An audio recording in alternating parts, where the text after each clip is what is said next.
Agora vamos para os dados do Canguru de matemática. Pela primeira vez, a gente nunca apresentou esses dados antes, pela primeira vez vamos apresentar agora. Se você é participante do Canguru, esses dados são muito legais. Se você não é, também são muito legais, porque ajuda a gente a contextualizar desde a nossa matriz, desde os nossos paradigmas, desde aquilo que a gente faz e pratica, o que a gente está vendo no ensino de matemática no Brasil, né? Nós temos desde 2018 uma participação que equivale a mais ou menos 30% de escolas públicas a cada ano do concurso, isso se mantém mais ou menos estável.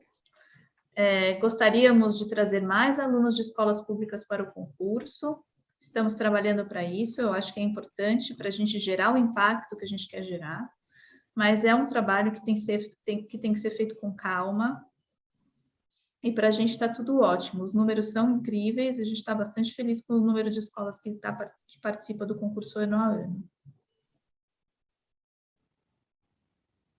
Nós temos aí participantes, muitos participantes nos níveis P, E e B de nossas provas, que são os níveis que compreendem de terceiro ano de Fundamental 1 ao oitavo ano de Fundamental 2, e essa participação decresce um pouquinho em número de alunos nos últimos 3 níveis, que são de nono ano até a terceira série do ensino médio. Na terceira série do ensino médio, o número de participantes é menor, porque eles já estão, obviamente, preocupados, enfim, estão em outra rota, e está tudo jóia, está tudo ótimo também. Mas é muito legal a gente ver, e isso nos deixa muito felizes, muito, muito felizes, como o concurso Canguru está no início da escolaridade. Já apresenta uma matemática diferente, já apresenta uma matemática bonita, divertida, no comecinho da escolaridade. Isso faz com que a gente tenha mais chances de manter esse interesse pela matemática durante todas as etapas do ensino, Fundamental 2 e médio.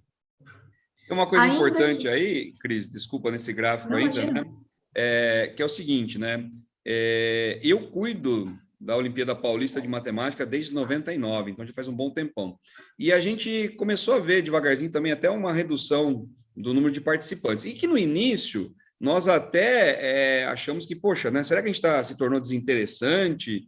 E depois conversando e olhando com outras pessoas e com outras instituições, na verdade, essa redução que vai acontecendo aí ao longo dos anos é porque a oferta de competições e a diversidade dessas competições ampliou muito. Então, no começo eu até me preocuparia de dizer, poxa, né, parece que o pessoal vai sumindo, vai saindo do Canguru. Mas, na verdade, é bem provável que esse pessoal que vai aí para o ensino médio, né, comece a encontrar competições em outras áreas de interesse e que não necessariamente nós estamos tendo menos alunos do ensino médio participando dessas competições, mas sim que eles perceberam que elas estão além das exatas, né? Existem nas ciências, nas humanidades, na tecnologia, e que às vezes não são competições, né? Para os menores, né, existe uma gama menor. Então, se você for pensar, né, em algumas competições, é preciso ter uma bagagem, uma escolaridade para se atingir. Então, é muito importante que os níveis iniciantes aí, né, o fundamental todo, seja uma grande massa na matemática, porque com isso, como você falou, uma matemática divertida, bonita, interessante para despertar raciocínio, lógica, para despertar um monte de coisas na formação que elas sim vão ser carregadas pela vida toda, que é aquela nossa conversa do começo, né? Que matemática a pessoa precisa ter para seguir para qualquer área do conhecimento, né? E devagarzinho, entendendo que vai crescendo, os interesses vão mudando, vão se ampliando e vão surgindo. Então, ninguém que participa do Canguru ou que conhece ou que deve achar que, nossa, né? O Canguru lá na frente ele começa a perder alunos. É que essa distribuição de alunos, né? Acaba mostrando que não o problema não é o Canguru, né? Ela não é nenhum problema. A questão é que a gente tem muita opção, né? E o aluno não vai conseguir participar de tudo. Então, é natural que, conforme ele vai crescendo, ele vá não se especializando, né? Mas escolhendo um nicho que ele é mais afim, que ele é mais. Então, nesse ponto, né, não tem nada de errado com a prova. E se a gente pegar qualquer competição cultural, a gente vai perceber esse tipo de gráfico, né? Lá na frente vai começar a distribuir mais, mas ok, né? Que bom, né? Quanto mais diversidade, quanto mais gente aí, mais pessoas bem formadas vamos ter. Isso é muito bom. É isso mesmo. Nós temos premiados em todos os estados brasileiros, nós temos premiados de todas as modalidades em todos os estados brasileiros. Há estados que começaram agora, em 2019, por exemplo, Amapá, não é que eles não tinham premiados antes, é que talvez não tinha nenhuma escola lá antes, participante, mas é muito legal ver que temos premiados em todos os estados. E é muito bacana ver que como cada estado tem a sua representatividade dentro do concurso Canguru. Sim. Aqui, acertos por nível de dificuldade. Obviamente, como era de se esperar, as questões menos acertadas serão as difíceis, as questões médias têm lá um nível de acerto médio e as fáceis são mais acertadas. A gente esperava isso, é o que se espera, mas é bom ver os gráficos, porque às vezes o senso comum não é tão comum assim. Então, a gente tem que pesquisar e a gente tem que levantar isso para ver se também as questões estão no nível certo, se isso está acontecendo da maneira que deveria acontecer. E aí, quando a gente levantou esses gráficos, sim, tivemos a feliz constatação de que existe mais acerto nos níveis fáceis, menos acerto nos níveis médios e menos ainda nos níveis difíceis, que é o que deveria acontecer mesmo, né? Inclusive, Cris, isso é uma coisa importante até, né, para que as pessoas conheçam, né, a essência, conheçam aí a estrutura.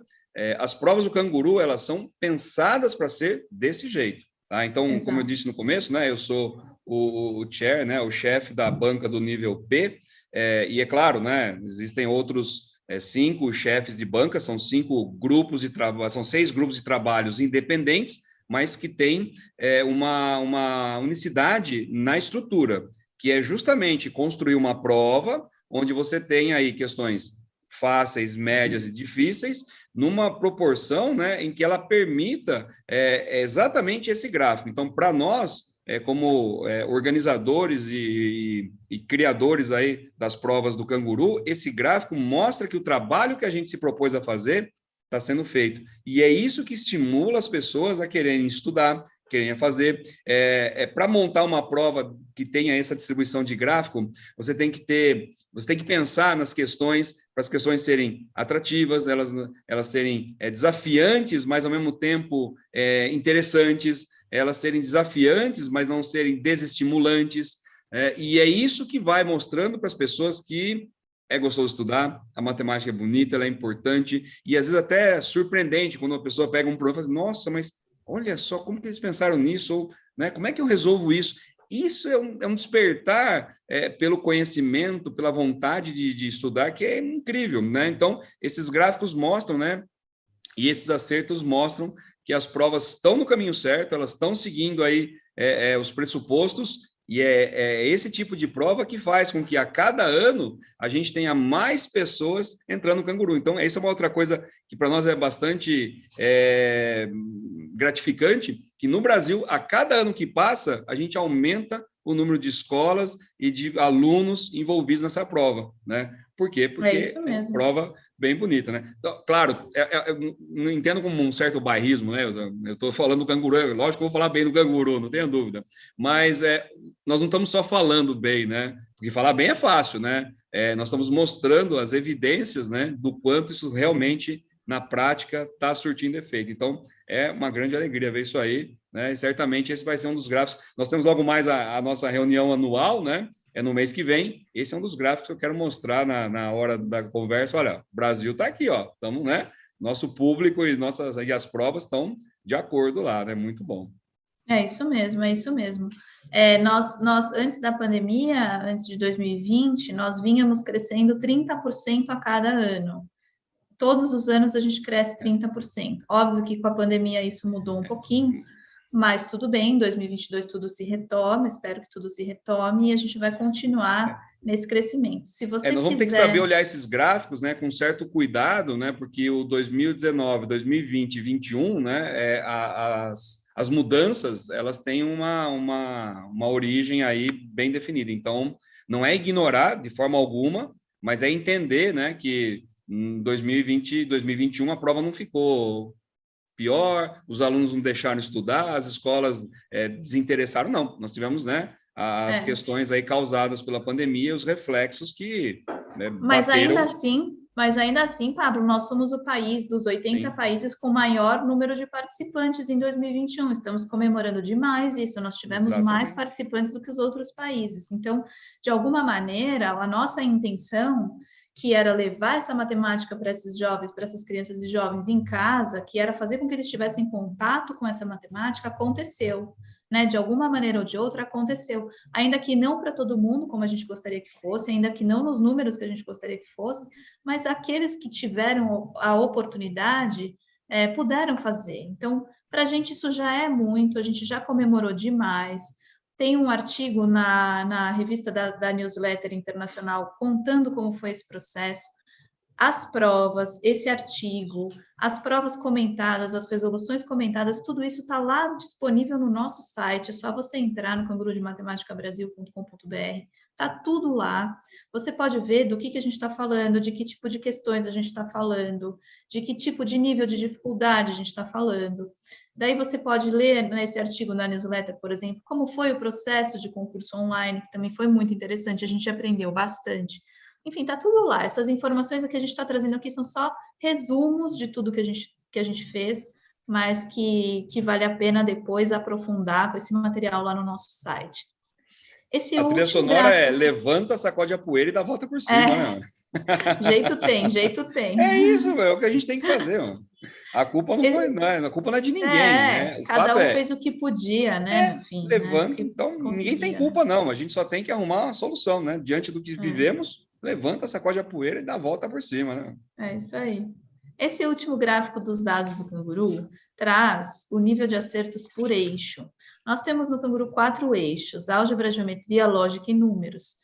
E aí, cada um dos níveis de prova, lembrando que o nível P é terceiro e quarto anos de fundamental, nível E quinto, sexto ano de fundamental, nível B, sétimo, oitavo anos de fundamental, nível C é nono ano de fundamental, nível J, primeiro e segundo de médio, nível S, terceiro do médio.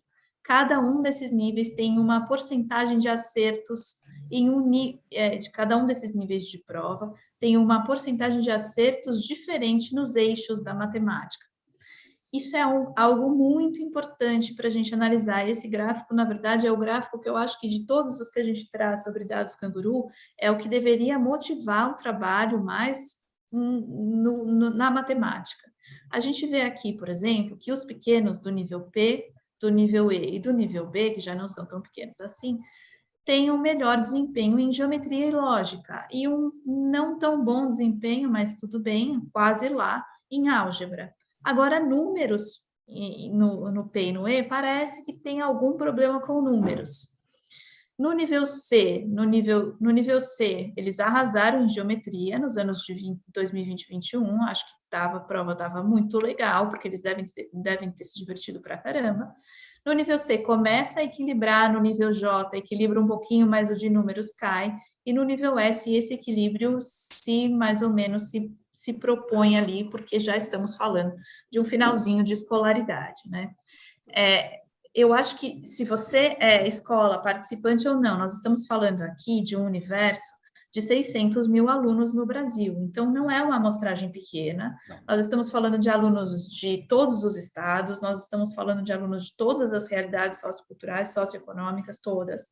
Então, assim, é algo para a gente levar em consideração. Parece que estamos indo bem em geometria e lógica, parece que precisamos de atenção em álgebra e números. E aí, professor Pablo, a bola está contigo, porque interpretar isso tem que estar em sala de aula. Exatamente, né? Aliás, eu acho que esse gráfico aqui, ele deve estimular professores e escolas a também fazer a autoanálise, né? A autoavaliação.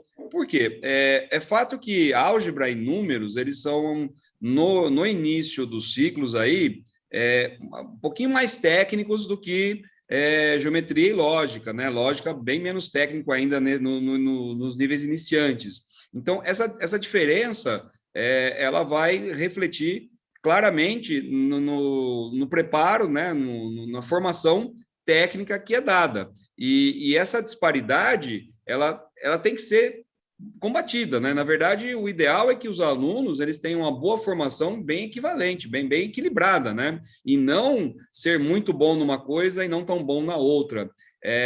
Claro que no total de acertos ele pode ter um bom desempenho, mas é importante porque cada uma dessas áreas do conhecimento na matemática, aí, álgebra, geometria, lógica e números, ela reflete, ela tem a sua importância na composição. Então, não dá para uma pessoa dizer, olha, eu só aprendi geometria na matemática, né? Não pode, ou eu só aprendi números na matemática. Não pode. É importante que os alunos aprendam um pouco de cada um deles, né?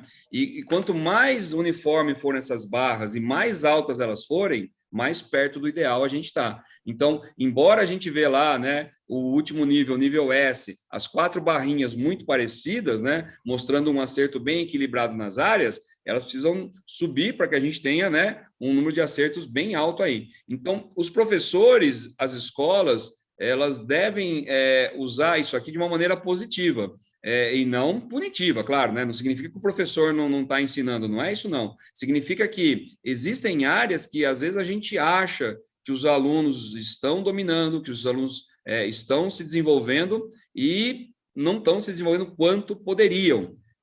O limite, o céu é infinito, né? Então, é importante a gente perceber que, ao longo das séries, os conhecimentos, os conteúdos vão ficando mais técnicos. Então, é normal a gente ter uma redução aí por conta de se tornarem mais técnicos. Ao passo que no fundamental, e eu sei por inclusive, experiência de dar aula, né? Você vê pessoas, alunos pequenininhos aí no fundamental, que realmente, né, resolvem e aparentemente não tem técnica, né? Aparentemente é aquele conhecimento acumulado, aquele conhecimento natural. Mas há problemas, né, mais para frente, que se você não conhecer a teoria, você não sabe nem o que fazer, né?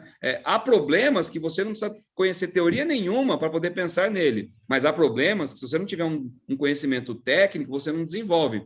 E é claro, isso é uma escala evolutiva, está tudo correto nesse ponto, né? É evolução, mas temos que prestar atenção que essa evolução exige um conhecimento, um preparo melhor embasado tecnicamente. Isso não é tornar chato, não é tornar maçante, não é tornar simplesmente árido, né? Significa que, com a evolução, você vai precisar conhecer mais ferramentas para lidar com outras situações. Então, eu não vejo isso como ruim, pelo contrário, é o olhar da escola, do professor, da família, né, em mostrar que a evolução ela vai ser necessária e vai trazer a necessidade de ampliar as ferramentas, e isso vai exigir mais dedicação. Mas não significa que a matemática lá dos níveis júnior e student, elas são longe de aplicação, elas são extremamente técnicas, elas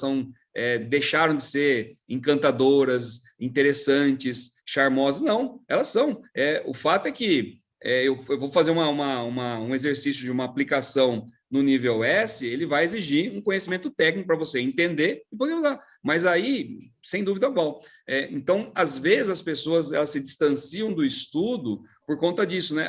Começou a ficar muito técnico, começou a ficar... Mas é evolução, né? Nesse ponto, a gente tem que entender. E a primeira coisa que você pode pensar a respeito de onde eu vou aplicar isso, como eu vou aplicar isso, antes de mais nada, é conhecer.